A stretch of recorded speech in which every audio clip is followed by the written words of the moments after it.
Россия повысит боевую готовность своих военных баз в Кыргызстане и Таджикистане. Племянники неформального лидера ГБАО Маматбакирова получили длительные сроки заключения. Власти Таджикистана начали подготовку к осеннему призыву. Маджлис Инамоин-Дагон утвердил указы о назначении новых заместителей Нацбанка Таджикистана. Россия на фоне ситуации в Афганистане повышает боевую готовность своих военных баз в Кыргызстане и Таджикистане, а также других сил реагирования на кризисные ситуации. Об этом заявил министр обороны Российской Федерации Сергей Шойгу на совещании глав военных ведомств стран-участниц Шанхайской организации сотрудничества, передает Департамент информации и массовых коммуникаций Минобороны России.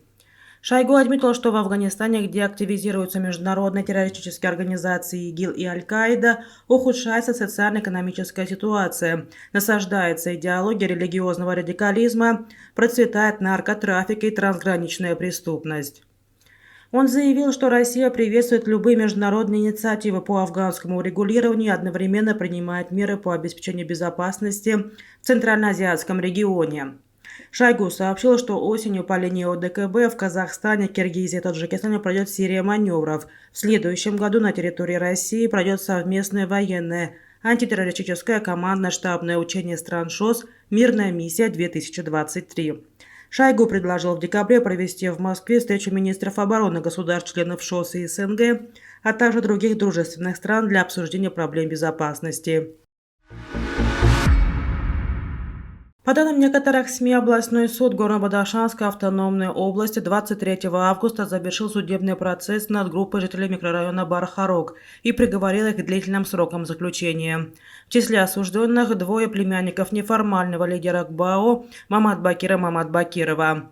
Его племянник Шаубонов Джамшед Шакирджонович, 1984 года рождения, так же, как и Акназаров Акназар Али Назарович, 1992 года рождения, и Зикалабеков Синов Файзилабекович, 1993 года рождения, были приговорены к 25 годам лишения свободы каждый. Был осужден также Шаубонов Сабир Шакирджонович, еще один племянник Маматбакирова, но о его сроке заключения нет информации. Официального комментария по итогам судебного процесса над жителями микрорайона Бар-Харок со стороны власти до сих пор не последовало, и неизвестно, по каким статьям Уголовного кодекса они получили длительные сроки. А власти Таджикистана заявили о начавшейся подготовке к осеннему призыву вооруженной силы страны. В нескольких районах, в частности, в тех, где ранее были проблемы с выполнением плана призывной кампании, состоялись заседания штаба. Как сообщает пресс-служба администрации города Истаравшана, мэр Истаравшана Адхам Мамурзода потребовал от ответственных к этому процессу лиц принять все необходимые меры для своевременного и качественного выполнения плана призыва. Власти Мачинских и других районов также распространили сообщения о начавшейся подготовке к осеннему призыву. Осенний призыв в армию стартует 1 октября и продлится до конца ноября. Однако в последние годы, особенно после принятия нового закона о военной службе, призыв молодежи в армию стал одним из проблемных вопросов в обществе. За последние годы в социальные сети попадали десятки видеороликов, в которых авторы заявляют, что стали свидетелями облавы. Власти же отрицают существование этой практики. Еще одна проблема, возникшая в последний год, это призыв студентов в армию.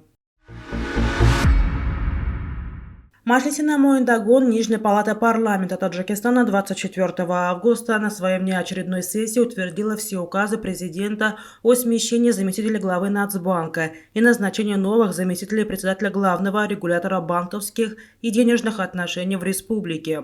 Как сообщалось ранее, президент Таджикистана Эмомали Рахмон 17 августа 2022 года произвел ряд кадровых изменений в руководстве Нацбанка. И так как смена заместителя главы Нацбанка требует подтверждения со стороны парламента, еще одним своим указом на 24 августа созвал внеочередную сессию Маджлис Инамоин-Дагон.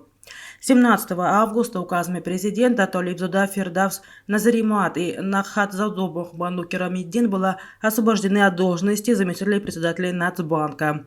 Другим же указом президента Фирдавс Толибзода был сразу же назначен первым заместителем председателя НБТ, где он заменил уволенного в июне 2022 года после 7 лет работы Джамаледдина Нурали-Зода, одного из самых влиятельных зятьев президента Эмомали Рахмона. До сих пор причина освобождения Нурали-Зода от должности не объявлена, и это наряду с тем, что на протяжении уже почти 2,5 месяца он так и не был еще назначен на другую должность, вызвало в различные слухи в обществе.